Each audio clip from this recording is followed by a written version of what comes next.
जरा सोचो, एक दिन तुम उठो और तुम्हारे सर से सींग निकल रहे हो जिससे तुम्हारे अंदर जादुई ताकत आ जाए। कुछ ऐसा ही होता है हमारी आज की कहानी में। कहानी की शुरुआत में हम इगी और मरीन नाम के जवान लड़का लड़की को देखते हैं जो बचपन से ही एक दूसरे से प्यार करते थे। लेकिन एक रात किसी ने मरीन की बेरहमी से हत्या कर दी और सबको ये लग रहा था कि ये हत्या इगी ने की है। हालांकि इगी को गिरफ्तार नहीं किया गया, मगर शहर के सब लोग उससे नफरत करते थे और हर वक्त 15-20 रिपोर्टर्स उसके घर के बाहर खड़े रहते ताकि इगी उन्हें अपना बयान दे सके। इन्हीं रिपोर्टर्स से बचने के लिए इगी अक्सर अपने माँ बाप के घर जाकर शांति ढूंढता। उसका परिवार उसे जेल से बाहर रखने की हर मुमकिन कोशिश कर रहा था, लेकिन सच तो ये था कि उन्हें भी यही लगता था कि इगी ही मरीन का असली कातिल है। खैर, इगी के बड़े भाई टेरी ने उसे विश्वास दिलाया कि वो हर कदम पर उसके साथ खड़ा है।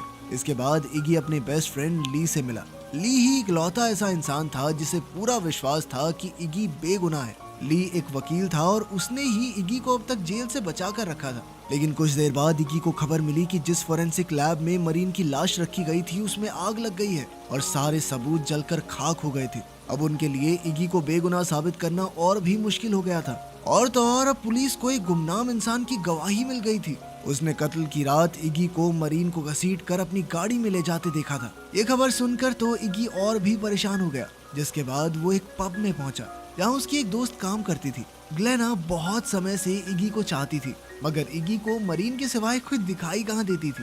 खैर, अब मरीन की मौत के बाद ग्लेना ने उसके करीब आने की कोशिश की, मगर इगी को अब भी उसमें कोई दिलचस्पी नहीं थी। फिर उस शाम मरीन के पिता और उसके दोस्त उस जगह पहुंचे जहां उसकी मौत हुई थी और उसे फूलों और मोमबत्तियों से श्रद्धांजलि दी।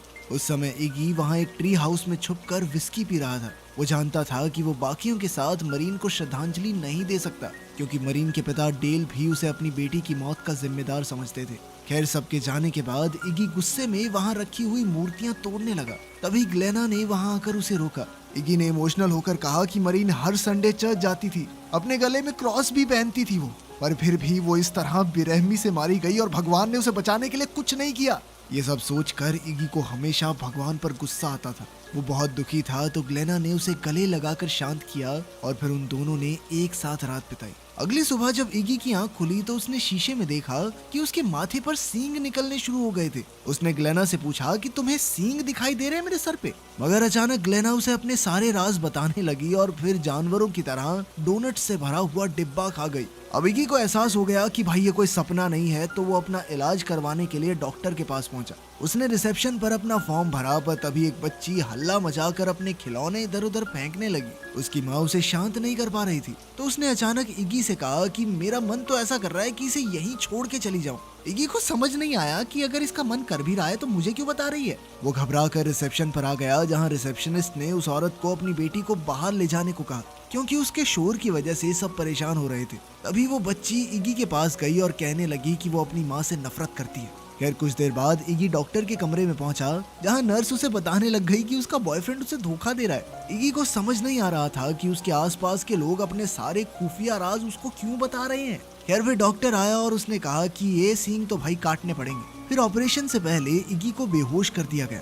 बेहोशी की हालत में इगी को वो दिन याद आया जब उसने मरीन को पहली बार चर्च में देखा था। उस दिन जाने से पहले इगी को मरीन जहां बैठी थी वहां उसका नेकलेस मिला, जो वो वहीं पर भूल गई थी। नेकलेस लौटाने के बहाने उन दोनों की बातचीत हो गई और वो अच्छे दोस्त बन गए। और फिर इगी मरीन को जंगल के बीचों बीच बना एक ट्री हाउस दिखाने लाया। उस दिन के बाद से ये जगह उन दोनों के लिए खास बन गई। जब इगी की आंख खुली तो उसने देखा कि ब्लेड उसके सर में फंसा पड़ा था और डॉक्टर और नर्स अपनी रंगरलियां मना रहे थे, जिनको देख के वो घबराकर तुरंत वहां से निकल गया। वो सीधा चर्च पहुंचा और फादर मोल्ड से मदद मांगने लगा, और फादर उसे देखकर काफी ज्यादा घबरा गया। फादर कहने लगा कि भगवान तुझे तेरे पापों की सजा दे रहा है और इससे बचने का अब कोई रास्ता नहीं है। अब इगी को कुछ समझ नहीं आ रहा था, इसीलिए वो ली के पास गया, पर तब पता चला कि ली को उसके सींग दिखाई नहीं दे रहे थे। तब उसे एहसास हुआ कि अच्छे लोगों को ये सींग नहीं दिखते। खैर, फिर वो अपने माँ बाप के घर पहुंचा और अपनी माँ से मिला। अब उसकी माँ ने भी उसे बाकी लोगों की तरह अपने खुफिया राज बताने शुरू कर दिए। उसने कहा कि वो इगी की परेशानियां सुन सुनकर थक चुकी है, और सच बताऊं तो मैं तुम्हें देखना तक नहीं चाहती। जब इगी को पता चला कि उसकी माँ को उससे इतनी दिक्कत है तो वो बाहर जाने लगा, पर तभी सामने से उसके पिता आ गए। उसके पिता ने कहा कि वो इगी से नफरत करते हैं, क्योंकि उसने जो मरीन के साथ किया वो किसी पाप से कम नहीं है। खैर इगी जैसा भी हो उनका बेटा है, इसलिए उसे जेल से बचाने के चक्कर में उसके पिता ने ही फॉरेंसिक लैब को आग लगाई थी। अब इगी समझ चुका था कि उसके पास किसी के भी राज जानने की शक्ति है, तो उसने इस शक्ति की मदद से मरीन के असली कातिल को ढूंढने का फैसला किया ताकि वो सबके सामने अपना गुनाह कबूल कर ले। वो तुरंत अपनी गाड़ी में बैठकर उस पब की ओर निकल पड़ा ताकि उसे कोई सुराग मिल सके, लेकिन हमेशा की तरह इस बार भी कई रिपोर्टर्स ने उसे घेर लिया। जब रिपोर्टर्स ने उसे अपना बयान देने को कहा तो इगी कहने लगा कि तुम लोग आपस में मुकाबला करके ये तय क्यों नहीं कर लेते कि मेरे साथ एक धमाकेदार इंटरव्यू कौन करेगा। उसके ये कहते ही रिपोर्टर्स ने एक दूसरे पर हमला बोल दिया और वहाँ तमाशा शुरू हो गया। इसी दौरान इगी चुपचाप पब में घुस गया। वो ये जानना चाहता था कि किस इंसान ने पुलिस को उसके खिलाफ झूठी गवाही दी है। वहाँ मौजूद लोगों से बात करके उसे अपना जवाब भी मिल गया और वो अपनी गाड़ी में लौट आया। गाड़ी में उसे एंगेजमेंट रिंग दिखाई दी जो वो मरीन को उस रात पहनाने वाला था जिस रात उसकी हत्या हुई। इस सरप्राइज के बारे में सिर्फ ली और टेरी जानते थे और प्लान के मुताबिक वो मरीन के हाँ कहने के बाद पब में आकर उसके साथ जश्न मनाने वाले थे। मगर उस रात जब इगी मरीन से मिला तो मरीन ने कहा कि वो लॉस एंजलिस जा रही है और अब वो इगी के साथ नहीं रह सकती। उसी पल एक वेट्रेस उसका ऑर्डर लेने आई, पर जब उसने देखा कि वो एक जरूरी बात कर रहे हैं तो उसने बाद में फिर से आने का फैसला किया। अब इगी और मरीन की बहसबाजी में इगी को लगने लगा कि मरीन को किसी और आदमी से प्यार हो गया है, इसीलिए वो रिश्ता तोड़कर जा रही है। मगर मरीन बिना कुछ कहे वहाँ से उठकर चली गई। कुछ ही देर में जब इगी बाहर आया तो वहाँ टेरी भी मौजूद था, मगर इगी गुस्से में अपनी गाड़ी में बैठा और तेजी से वहाँ से चला गया। काफी देर यूं ही गाड़ी चलाने के बाद इगी एक शांत जगह पर आकर रुक गया और गाड़ी में ही सो गया।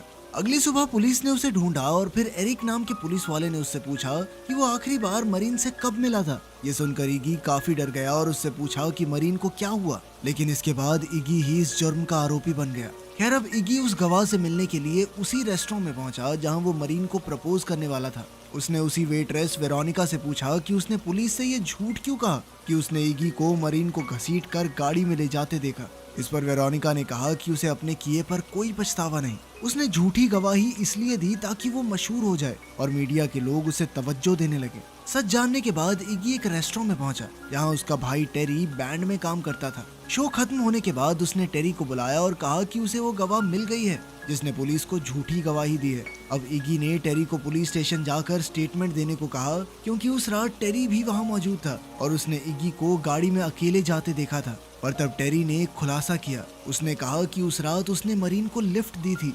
ये सुनते ही इगी गुस्से से भर गया और उसने टेरी को पीटना शुरू कर दिया। अभी सींगों की शक्ति के कारण टेरी ने उसे सच बता दिया कि उस रात उसने मरीन को घर छोड़ने के लिए लिफ्ट तो दी थी, पर रास्ते में ही मरीन गाड़ी से उतर गई। टेरी ने उसे वापस बुलाने की कोशिश की, पर मरीन ने कहा कि उसे ट्री हाउस में जाना है। अब टेरी ने वहाँ रुककर उसका इंतजार करने का फैसला किया, पर वो शराब के नशे में था और उसे जल्द ही नींद आ गई। अगली सुबह जब उसकी आंख खुली तो उसने देखा कि एक खून से सना पत्थर उसके हाथ में था और अब टेरी घबरा कर जंगल में मरीन को ढूंढने निकला। अचानक उसे एक पेड़ के पास मरीन की लाश दिखाई दी।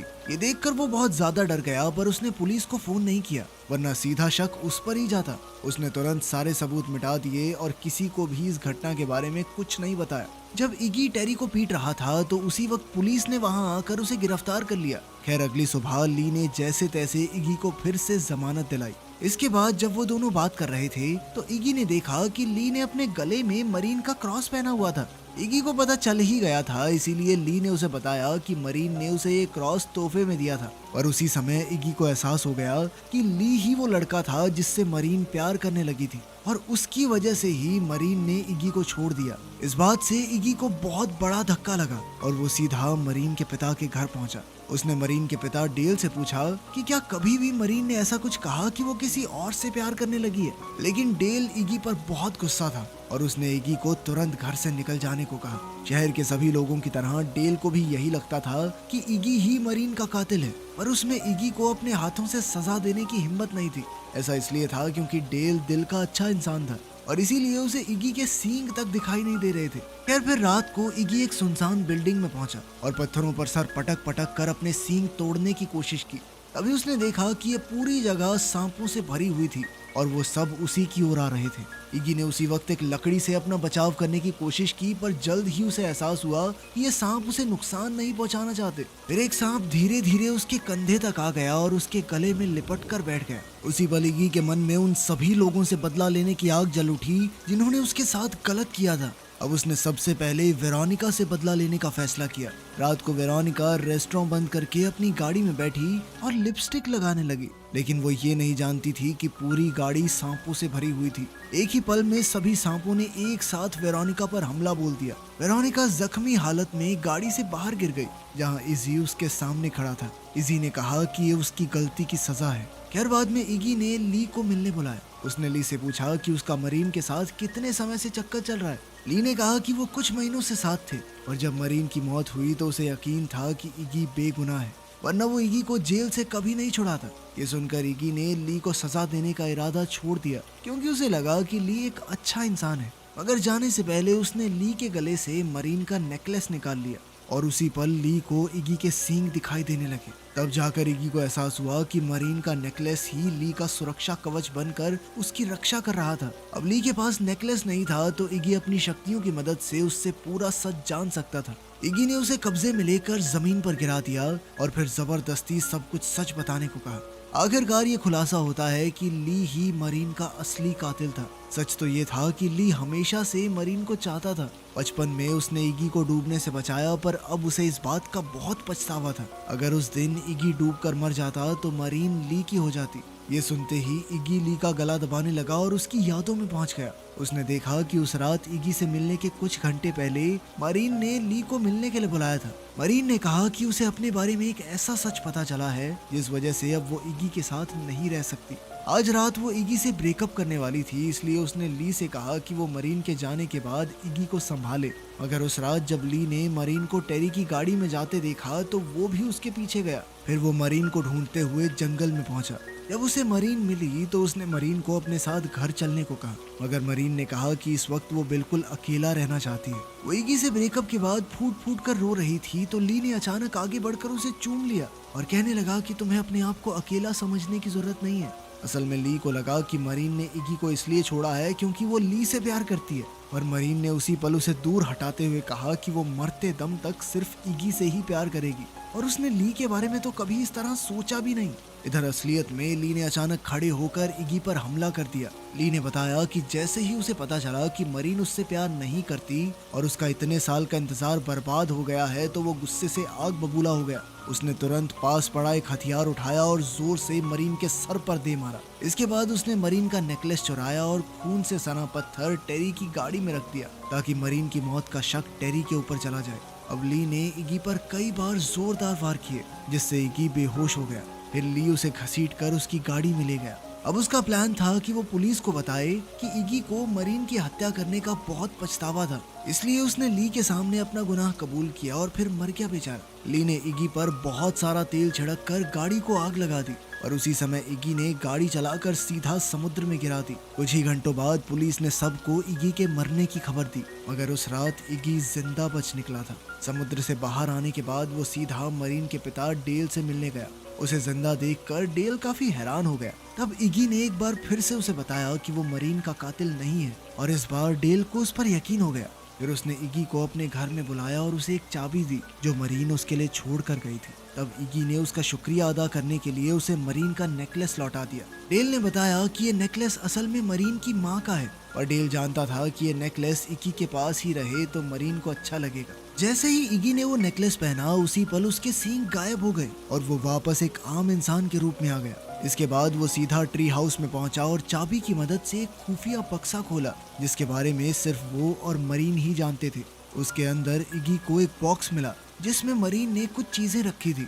उसमें इगी को मरीन का लिखा हुआ एक खुफिया खत मिला। जब उसने एक खत पढ़ा तो पता चला कि मरीन जानती थी कि वो जल्द ही मरने वाली है। मरीन तो इगी के साथ अपना परिवार बसाना चाहती थी, मगर वो जानती थी कि ये कभी मुमकिन नहीं हो पाएगा। असल में मरीन को भी उसकी माँ की ही तरह कैंसर था और अब वो भी कुछ ही समय की मेहमान थी। बचपन में उसने अपनी माँ के जाने के बाद अपने पिता की हालत देखी थी और वो नहीं चाहती थी कि इगी को भी वैसा ही तड़पना पड़े। मरीन जानती थी कि अगर इगी को उसकी बीमारी के बारे में पता चला तो वो सब कुछ छोड़कर उसकी देखभाल में लग जाएगा, इसलिए उसने खुद को इगी से दूर करने का फैसला किया। अब वो अकेला ही ली के घर पहुंच गया और उसने देखा कि कुछ समय पहले जो भी हुआ था उसका ली को कुछ भी याद नहीं है, क्योंकि उस समय वो सींगों की शक्ति के वश में था।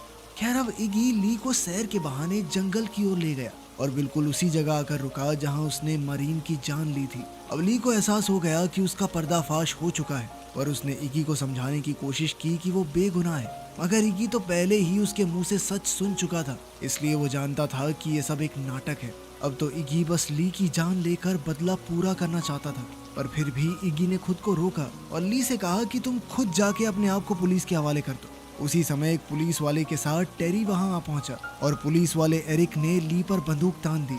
इगी को जिंदा देखकर एरिक समझ गया कि जरूर ली ने ही उसे मारने की कोशिश की होगी, इसलिए अब वो मरीन की मौत का प्राइम सस्पेक्ट बन गया था। अब ली के पास कोई दूसरा चारा नहीं था, इसलिए उसने अपना गुनाह कबूल कर लिया। अगर उसी पल अचानक उसने एरिक के हाथ से बंदूक छीनकर टेरी की टांग में गोली चला दी। जब इगी ने उससे बंदूक छीनने की कोशिश की तो ली ने गोली चलाकर पुलिस वाले की खोपड़ी उड़ा दी और टेरी को धमकी दी कि अगर पास आने की कोशिश की तो वो उसे भी मार डालेगा। अपने भाई की जान को खतरे में देखकर इगी ने अपनी गर्दन से वो क्रॉस निकाला और उसकी पीठ में 2 पंख निकल आए, मगर जैसे ही वो उड़ने लगा उसके पंख आग पकड़ लेते हैं और उसका पूरा शरीर जलकर राख हो गया।